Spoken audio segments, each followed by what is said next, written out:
comédien Éraste, amant de Lucile, Lucile, maîtresse d'Éraste et femme du comédien. Le comédien. Non, non, ne croyez pas, madame, que je revienne encore vous parler de ma flamme. La comédienne. Je vous le conseille. C'en est fait. Je l'espère. Je me veux guérir et connais bien ce que votre cœur a possédé le mien.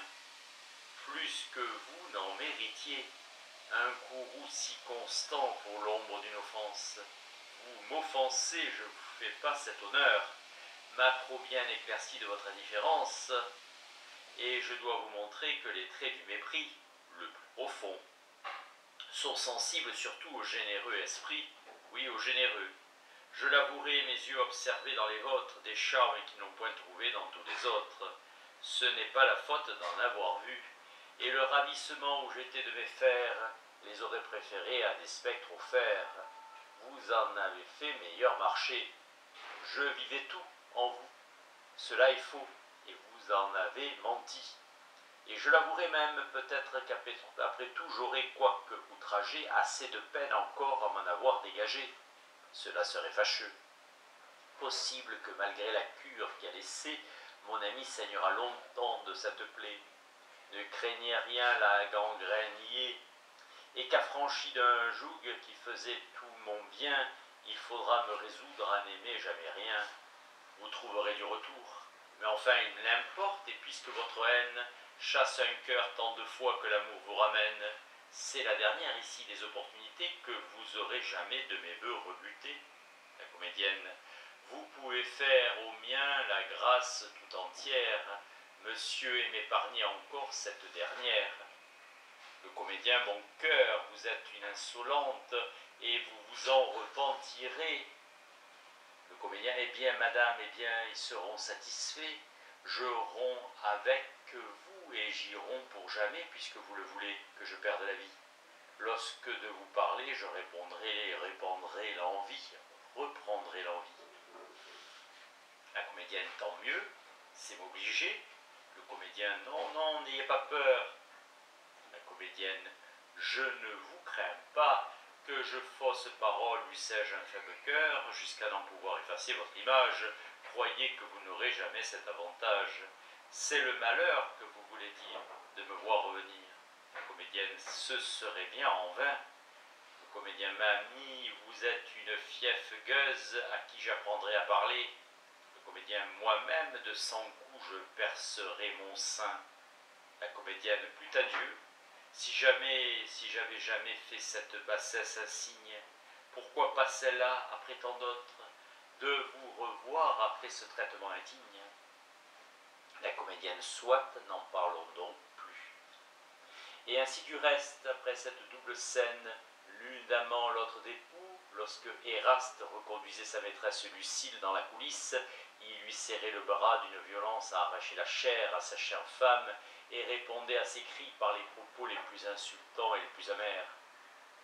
Le second, si j'avais entendu ces deux scènes simultanées, je crois que de ma vie je n'aurais remis le pied au spectacle. Le premier, si vous prétendez que cet acteur et cette actrice ont senti, je vous demanderai si c'est dans la scène des amants ou dans la scène des époux, dans l'une et l'autre. Mais écoutez la scène suivante, entre la même comédienne et un autre acteur, son amant. Tandis que l'amant parle, la comédienne dit de son mari « C'est un indigne, il m'a appelé, je n'oserais vous le répéter. » Tandis qu'elle répond, son amant lui répond « Est-ce que vous n'y êtes pas faite ?» Et ainsi de couplet en couplet. « Ne soupons-nous pas ce soir? Je le voudrais bien, mais comment s'échapper? C'est votre affaire, s'il vient à le savoir. » Il n'en sera ni plus ni moins, et nous aurons par deux verres, nous, une soirée douce. Qui aurons-nous? Qui vous voudrez? Mais d'abord le chevalier, qui est de fondation. À propos du chevalier, savez-vous qu'il ne tiendrait qu'à moi d'en être jaloux, et qu'à moi que vous eussiez raison? C'est ainsi que ces êtres si sensibles vous paraissaient tout entiers à la scène haute que vous entendiez, tandis qu'il n'était vraiment qu'à la scène basse que vous n'entendiez pas, et vous vous écriez « Il faut avouer que cette femme est une actrice charmante, que personne ne sait écouter comme elle, et qu'elle joue avec une intelligence, une grâce, un intérêt, une finesse, une sensibilité peu commune, et moi je riais de vos exclamations. Cependant, cette actrice trompe son mari avec un autre acteur, cet acteur avec le chevalier avec un troisième, que le chevalier surprend entre ses bras. Celui-ci a médité une grande vengeance. Il se placera au balcon sur les gradins les plus bas. Alors le comte de Lauragais n'en avait pas encore débarrassé notre scène. Alors, le comte de Lauragais n'en avait pas encore débarrassé notre scène. Là, il s'est promis de déconcerter l'infidèle par sa présence et par ses regards méprisants, de la troubler et de l'exposer aux huées du parterre. La pièce commence, sa traîtresse paraît, elle aperçoit le chevalier et sans s'ébranler dans son jeu, elle lui dit en souriant « Fi le vilain boudeur qui se fiche pour rien ». Le chevalier sourit à son tour. Elle continue « Vous venez ce soir ?» Il se tait. Elle ajoute « Finissons cette plate querelle et faites avancer votre carrosse. » Et savez-vous dans quelle scène on intercalait celle-ci? Dans une des plus touchantes de la chaussée, où cette comédienne sanglotait et nous faisait pleurer à chaudes larmes. Cela vous confond, et c'est pourtant l'exacte vérité. Le second interlocuteur. C'est à me dégoûter du théâtre. Le premier interlocuteur. Et pourquoi? Si ces gens-là n'étaient pas capables de ces tours de force, c'est alors qu'il n'y faudrait pas aller. Ce que je vais vous raconter, je l'ai vu. Garrick passe sa tête entre les deux battants d'une porte et dans l'intervalle de 4 à 5 secondes, son visage passe successivement de la joie folle à la joie modérée, de cette joie à la tranquillité, de la tranquillité à la surprise, de la surprise à l'étonnement, de l'étonnement à la tristesse, de la tristesse à l'abattement, de l'abattement à l'effroi, de l'effroi à l'horreur, de l'horreur au désespoir, et remonte de ce dernier degré à celui d'où il était descendu. Est-ce que son âme a pu éprouver toutes ces sensations et exécuter de concert avec son visage cette espèce de gamme? Je n'en crois rien, ni vous non plus. Si vous demandiez à cet homme célèbre, qui lui seul méritait autant qu'on fit le voyage d'Angleterre, que tous les restes de Rome méritent qu'on fasse le voyage d'Italie, si vous lui demandiez, dis-je, la scène du petit garçon pâtissier, il vous l'a jouée. Si vous lui demandiez tout de suite la scène d'Hamlet, il vous l'a joué, également prêt à pleurer la chute de ces petits pâtés et à suivre dans l'air le chemin d'un poignard. Est-ce qu'on rit? Est-ce qu'on pleure à discrétion? On fait la grimace plus ou moins fidèle, plus ou moins trompeuse, selon qu'on est ou qu'on n'est pas Garrick. Je persiflie quelquefois et même avec assez de vérité pour en imposer aux hommes du monde les plus déliés. Lorsque je me désole de la mort simulée de ma sœur dans la scène avec l'avocat Bas-Normand, lorsque dans la scène avec le premier commis de la marine, je m'accuse d'avoir fait un enfant à la femme d'un capitaine de vaisseau, j'ai tout à fait l'air d'éprouver de la douleur et de la honte. Mais suis-je affligé? Suis-je honteux? Pas plus dans ma petite comédie que dans la société où j'avais fait ces deux rôles avant de les introduire dans un ouvrage de théâtre. Qu'est-ce donc un grand comédien, un grand persifleur tragique ou comique, à qui le poète dictait son discours? Sedaine donne le philosophe sans le savoir. Je m'intéressais plus vivement que lui au succès de la pièce. La jalousie de talent est un vice qui m'est étranger. J'en ai assez d'autres sans celui-là.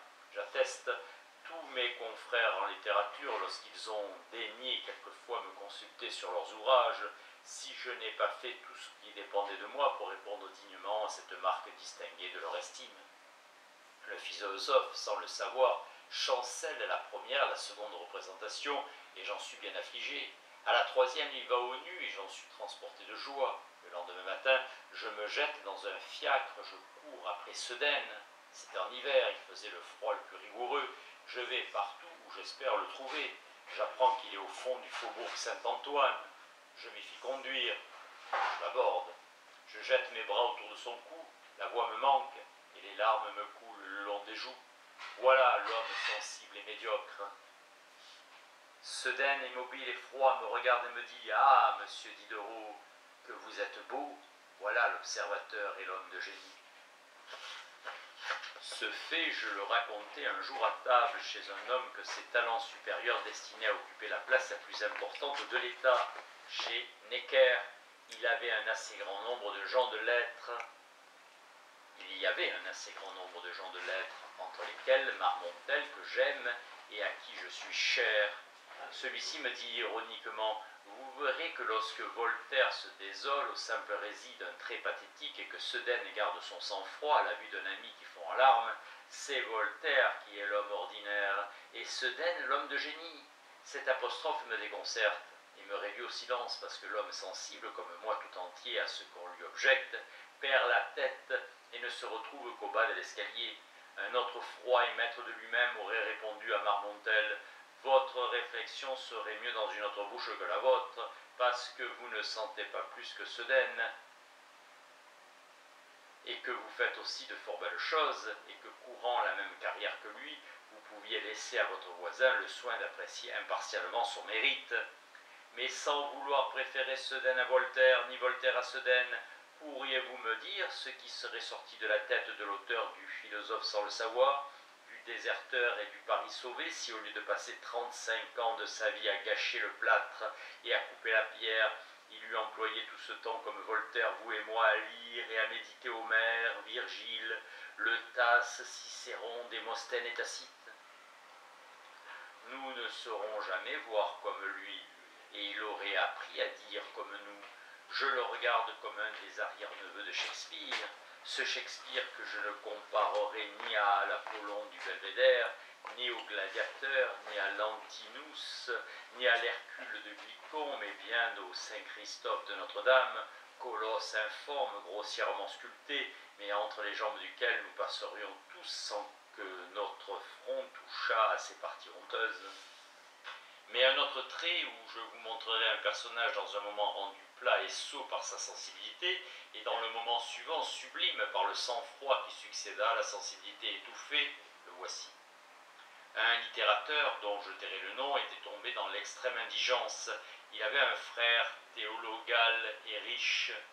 Je demandai à l'indigent pourquoi son frère ne le secourait pas. C'est, me répondit-il, que j'ai de grands torts avec lui.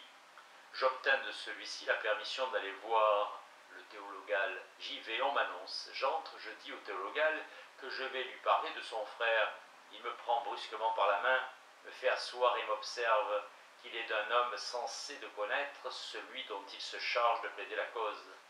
Puis m'apostrophant avec force: connaissez-vous mon frère? Je le crois.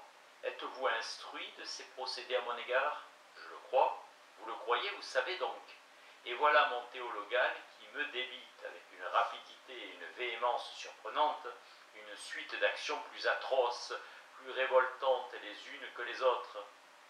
Ma tête s'embarrasse, je me sens accablé, je perds le courage de défendre un aussi abominable monstre que celui qu'on me dépeignait. Heureusement, mon théologal, un peu prolixe dans sa philippique, me laissa le temps de me remettre. Peu à peu, l'homme sensible se retira et fit place à l'homme éloquent, car j'osais dire que je le fus dans l'occasion. Monsieur, dis-je froidement au théologal, votre frère a fait pis, et je vous loue de me sceller le plus criant de ses forfaits. Je ne scelle rien. De me sceller le plus criant de ses forfaits, je ne scelle rien. Vous auriez pu ajouter à tout ce que vous m'avez dit qu'une nuit, comme vous sortiez de chez vous pour aller à Matine, il vous avait saisi à la gorge et que, tirant un couteau qu'il tenait caché sous son habit, il avait été sur le point de vous l'enfoncer dans le sein. Il en est bien capable, mais si je ne l'en ai pas accusé, c'est que cela n'est pas vrai. Et moi, me levant subitement et attachant sur mon théologal un regard ferme et sévère, je m'écriai d'une voix tonnante, avec toute la véhémence et l'emphase de l'indignation: et quand cela serait vrai, est-ce qu'il ne faudrait pas encore donner du pain à votre frère? Le théologal écrasé, terrassé, confondu, reste muet, se promène, revient à moi et m'accorde une pension annuelle pour son frère. Est-ce au moment où vous venez de perdre votre ami ou votre maîtresse que vous composerez un poème sur sa mort? Non. Malheur à celui qui jouit alors de son talent. C'est lorsque la grande douleur est passée, quand l'extrême sensibilité est amortie, lorsqu'on est loin de la catastrophe, que l'âme est calme, qu'on se rappelle son bonheur éclipsé, qu'on est capable d'apprécier la perte qu'on a faite, que la mémoire se réunit à l'imagination, l'une pour retracer, l'autre pour exagérer la douceur d'un temps passé. qu'on se possède et qu'on parle bien. On dit qu'on pleure, mais on ne pleure pas lorsqu'on poursuit une épithète énergique qui se refuse. On dit qu'on pleure, mais on ne pleure pas lorsqu'on s'occupe à rendre son vers harmonieux. Ou si les larmes coulent, la plume tombe des mains, on se livre à son sentiment et on cesse de composer. Mais il en est des plaisirs violents ainsi que des peines profondes, ils sont muets. Un ami tendre et sensible revoit un ami qu'il avait perdu par une longue absence. Celui-ci reparaît dans un moment inattendu et aussitôt le cœur du premier se trouble. Il court, il embrasse, il veut parler, il ne saurait, il bégaye des mots entrecoupés, il ne sait ce qu'il dit, il n'entend rien de ce qu'on lui répond. S'il pouvait s'apercevoir que son délire n'est pas partagé, combien il souffrirait. Jugez par la vérité de cette peinture, de la fausseté de ces entrevues théâtrales, où deux amis ont tant d'esprit et se possèdent si bien, que ne vous dirais-je pas de ces insipides et éloquentes disputes à qui mourra, ou plutôt à qui ne mourra pas, si ce texte, sur lequel je ne finirai point, ne nous éloignait de notre sujet. C'en est assez pour les gens d'un goût grand et vrai. Ce que j'ajouterai n'apprendrait rien aux autres, mais qui est-ce qui sauvera ces absurdités si communes au théâtre? Le comédien? Et quel comédien? Il est mille circonstances pour une où la sensibilité est aussi nuisible dans la société que sur la scène. Voilà deux amants, ils ont l'un et l'autre une déclaration à faire. Quel est celui qui s'en tirera le mieux? Ce n'est pas moi, je m'en souviens, je n'approchais de l'objet aimé qu'en tremblant. Le cœur me battait, mes idées se brouillaient, ma voix s'embarrassait. J'estropiais tout ce que je disais, je répondais non quand il fallait répondre oui. Je commettais mille gaucheries, des maladresses sans fin, j'étais ridicule de la tête aux pieds, je m'en apercevais, je n'en devenais que plus ridicule. Tandis que sous mes yeux, un rival gai, plaisant et léger, ne se possédant, jouissant de lui-même, n'échappant aucune occasion de louer finement, amusé, plaisait, était heureux. Il sollicitait une main qu'on lui abandonnait, il s'en saisissait quelquefois sans l'avoir sollicité.